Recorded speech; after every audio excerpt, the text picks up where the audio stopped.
শিবলিঙ্গ হল দেবতাদের দেবতা। পরমাত্মা ভগবান শিব নিরাকার।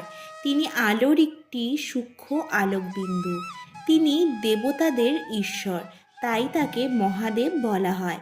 তিনি ব্রহ্মা, বিষ্ণু ও শঙ্করের স্রষ্টা, তাই তিনি ত্রিমূর্তি নামেও পরিচিত।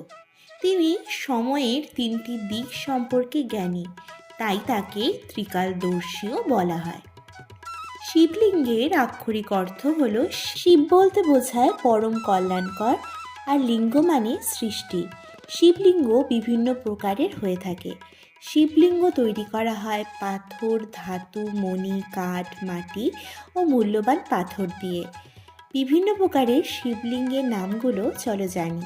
পাথরের তৈরি শিবলিঙ্গকে শৈলজা, রত্ন দিয়ে তৈরি শিবলিঙ্গকে রত্নজা, ধাতু দিয়ে তৈরি শিবলিঙ্গকে ধাতুজা, আর কাঠের শিবলিঙ্গকে দারুজা ও মাটি দিয়ে তৈরি শিবলিঙ্গকে মৃত্তিকা বলা হয়।